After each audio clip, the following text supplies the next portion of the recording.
Good morning everyone. So, kagabi hindi ako nakatulog kasi sobrang sakit ng ngipin ko. May ano kasi ako dito yung cavity. Matagal na to pero binabaliwala ko lang.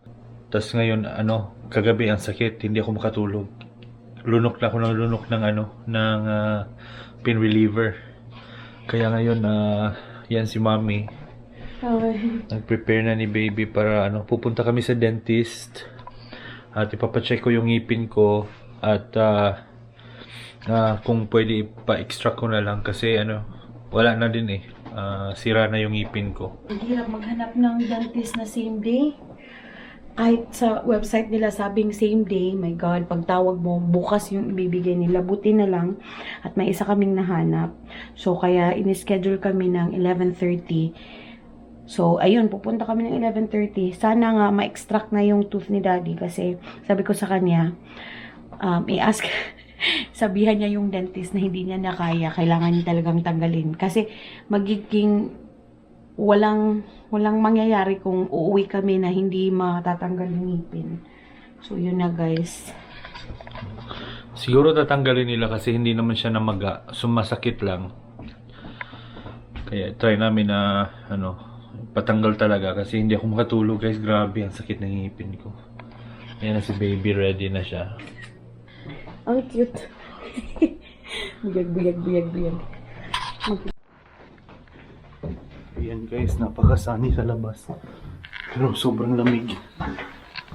Ang dami ng snow. Open, Mami. Ayan. Hindi naman masyado okay lang. Ha? Hindi na masyadong malamig. Okay. Hindi na ba masyado malamig yan? Or naka Si baby. well dressed lang siguro pa. Yung mga kotse dito nakabaon sa Nakabaon na sa snow. Parang hindi lumalabas yung nangyari nito, no? Ngayon nang hindi na lumabas yung mga tao dahil sa snow. Okay, pasok muna natin si baby.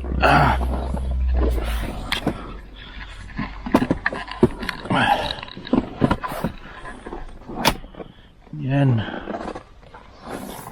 Tulog na tulog pa. So tara. Sana mabunot tong ngipin ko. Kasi Iwan ko ang daming snow. Ito lang pala yung gloves mo, di? Oo, pero isa na lang yan. Hinanap ko yung isa sa likod, wala na. Baka nahulog na. Ito na lang lagay ko sa ears ko.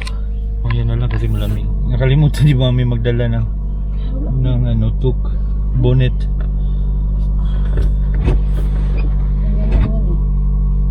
Parang ganyan lang ata yan. Oh, yan na Para lang lang muna. yung ulo, yung ears. Oh, just go. So, let's go guys. Hindi malate sa appointment. 20 minutes away lang naman yung dentist. So, tamang-tama. 10 minutes before. 10 minutes before. Kung walang Doon na traffic, kami. makarating na kami doon. So, see you guys. Yan guys, kunwari mainit. Pero, sobrang lamig. Pero in fairness, hindi siya ganun kalamig kumpara nung nakaraang mga araw lang. Oo. Mas na siya, ba yan? Mas kalmado na yung Kalmado na yung weather today. yung lamig. So, dahil kunwari mainit, mag-shades din tayo guys. Kasi kunwari summer. Kunwari summer kasi nandyan yung araw. Pero mas maganda na yung may araw lang, bahala ng malamig pa din. Kumpara yung Snowstorm. snowstorm, tapos madilim. Nakaka-stress yun.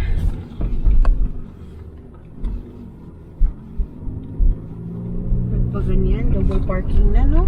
Parking. Umiksi na kasi yung kalsada dahil sa dahil sa snow. Umiiksi, wrong, ginawa, no? Hindi umiiksi lang. Maliit. Clear, sige, oo. Nagna-narrow. Ano ba sa Tagalog yung narrow, guys? Pasensya na po. Hindi kami marunong mag-Tagalog ng narrow.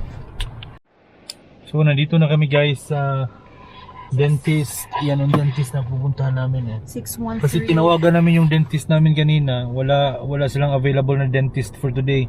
Kasi nagka-bakasyon daw yung dentist nila. Yung bang dental clinic kung saan talaga kami Oo. pupunta. Wala silang Emergency. dentist. Kaya naghanap kami ng iba. Anyway, pwede naman kasi insurance naman yung gagamitin namin. So kung saan tatanggapin kami, sila yung magkakapera sa insurance. Kaya dito na lang kami tumawag kami at may available agad. So i-examine muna yung yung ngipin ko kung pwede bang bunutin o hindi. Pero hopefully dapat mabunot na to kasi hindi ako makatulog, sobrang sakit. Sabihan mo na talaga na hindi na pwede hindi Oo. bunutin today kasi Pakiusapan ko na lang. Oo, pakiusapan mo na mabuti kasi yun yung ginawa ko doon sa clinic natin. Pinakiusapan ko lang talaga kasi ayoko nang mag-last pa ng another 24 hours na masakit. Talagang sa mga nakaka-experience dyan ng sakit ng ngipin, talagang sobra. Alam nyo yan. So tara na, pasok na tayo doon. Maybe hindi na lang kami magdadala ng stroller. Kasi yung bag niya, mami. Kunin ko na lang. Close. Ako lang. Yan.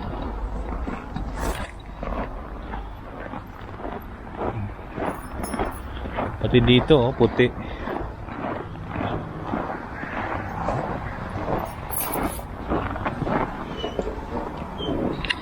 Ayan.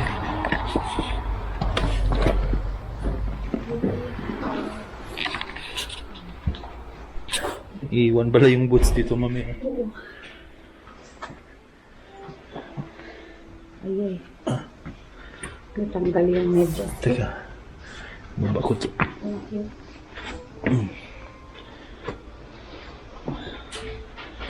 Alright, so nandito na kami, guys. Diyan na si baby, oh. Nakatabon pa yung mukha. Diyan na lang siya, mami, no? Oo, dyan na siya. So antay lang kami saglit, guys.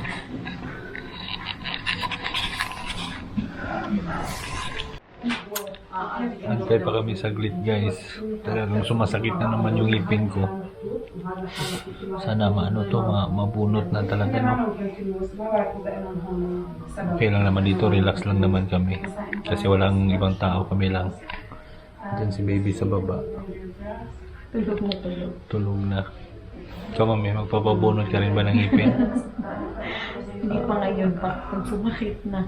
Sumakit na. Ito masakit talaga is dito, oh. Yan yung napapala natin eh. May insurance tayo, hindi tayo yearly nagpapacheck. Nagpupunta lang tayo ng clinic kapag may masakit Pag na. may masakit na ng ngipin. Dito talaga, oh. Lalo na paggabi, pag wala nang ginagawa, talagang gumaganon.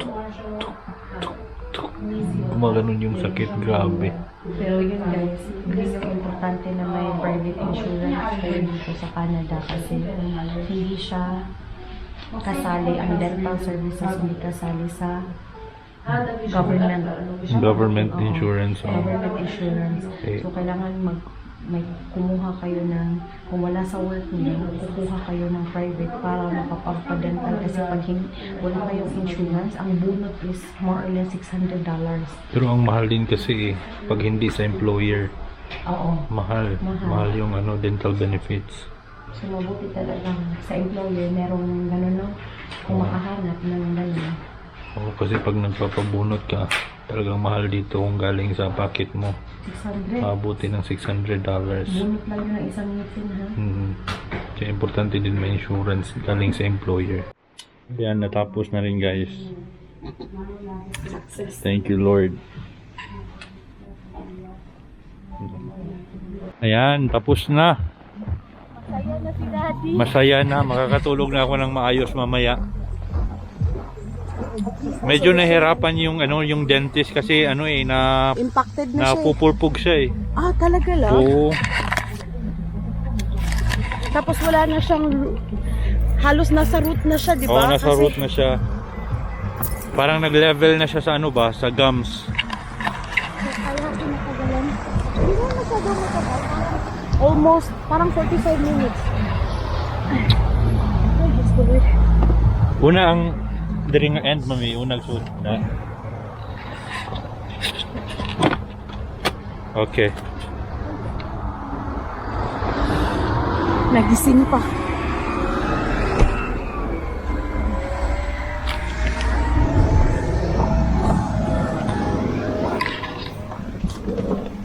Ayan, natapos rin yung ano.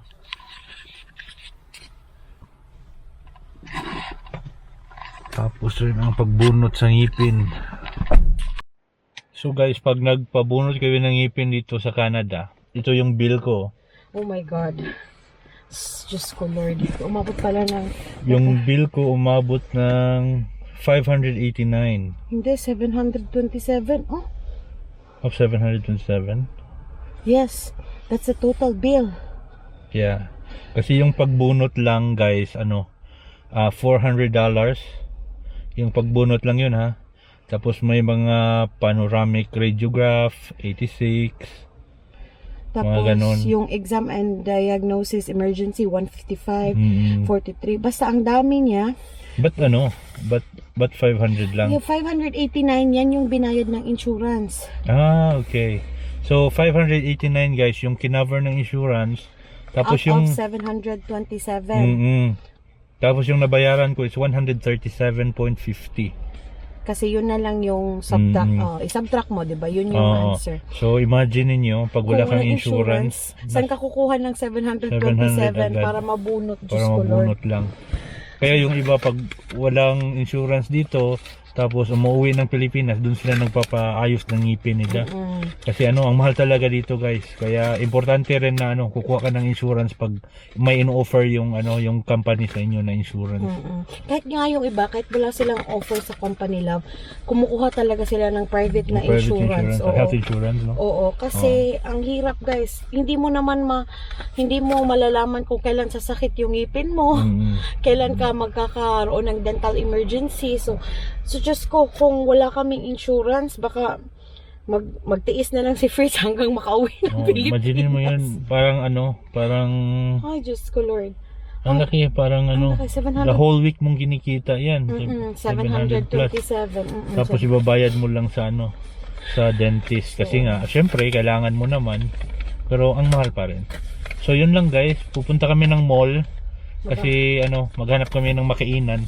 Bawal akong kumain ng mga yung mga crispy daw kasi papasok daw sa sa hole. Tapos bibili kami ng gamot na pain reliever kasi pag nawala na tong anesthesia talagang masakit na to eh. Wala nang Advil sa bahay, no? So bili na lang tayo ng Ano bang Advil. magandang Advil, Advil, no? Advil talaga. Okay, so punta muna kami sa mall guys. Let's go.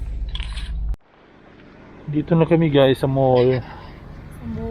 Yan, San Laurent Mall dito sa Ottawa, Ontario. Maghanap lang kami ng makainan guys. Kakainin ko siya ng mashed potato. Mashed potato na lang yung titirahin ko ngayon kasi bawal ako sa crispy. At saka yung may mga nuts. Bawal pa.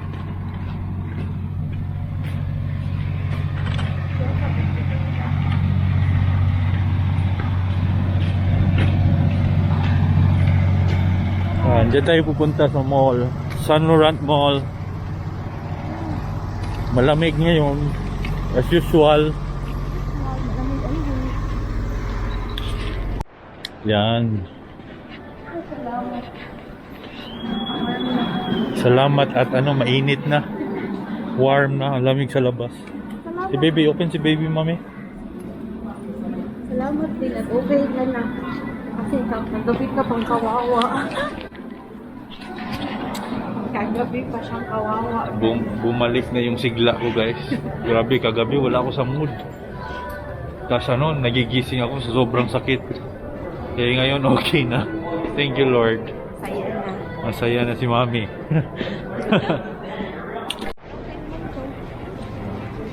Dito kami guys sa Pop Ice.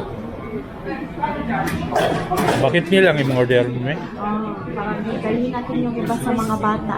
Okay. Dito na yung order namin guys. Kainan na. Ito lang yung kakainin ko muna ngayon.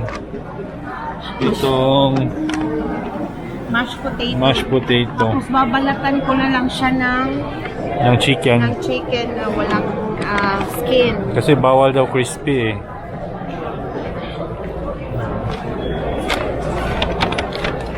bawal daw crispy yung kakainin ko. So, bawal pa siya ng french fries. Ayan. Dinamihan na lang namin guys para napunit. Dalhin namin para sa mga bata. Ayan. Isang bucket na to. Para pang dinner na lang din ng mga bata sa bahay. No? Ayan, oh. Wow! Popeyes crispy chicken. Pero 12 bawal pieces. akong kakain. 12 ba to? Oo, kasi meron pang nasa ilalim. Sige. So, yung sa iyo, yung meat lang, no? Kain muna tayo guys. Malaki din yung mall dito. Yan oh. Malawak ba? Dito kami nagpa-picture ng Santa Claus. Santa Claus nung Pasko. Wala pa si Cairo, nasa tiyan ko pa. Ngayon, andito na. Oh, marami ding tindahan dito. Yung mga iba-ibang tindahan. Ang daming tao kahit weekdays. Hmm. Iba, nakalive din siguro sila, no? Kagaya natin. Nakalive din siguro. Ang daming mga estudyante lang. Oh. Pupunta kami sa sa pharmacy kasi bibili kami ng pain reliever. Pero before that, masyal muna tayo dito. Tinugtingin lang naman ako. Pasok muna tayo dito guys. H&M. Daming nakasave. Masarap sa mata.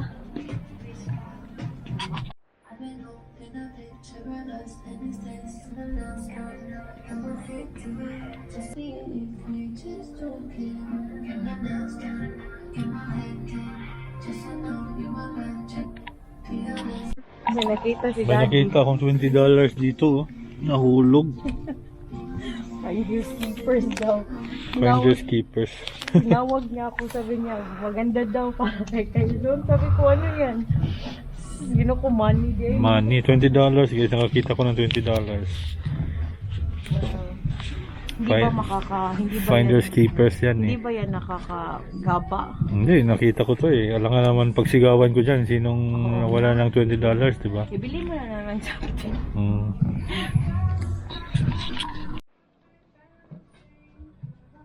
Natutuman pala to. So, yun guys, nakauwi na kami sa bahay. Ito, naka-take na rin ako ng pain reliever. Kanina nung Pauwi tayo. pauwi kami, na yung pain reliever, nag-expire na. Hindi pain reliever, yung anesthesia. Sabi ko, shit, ang sakit. Parang pa rin parang sinasakitan pa rin ako ng ngipon.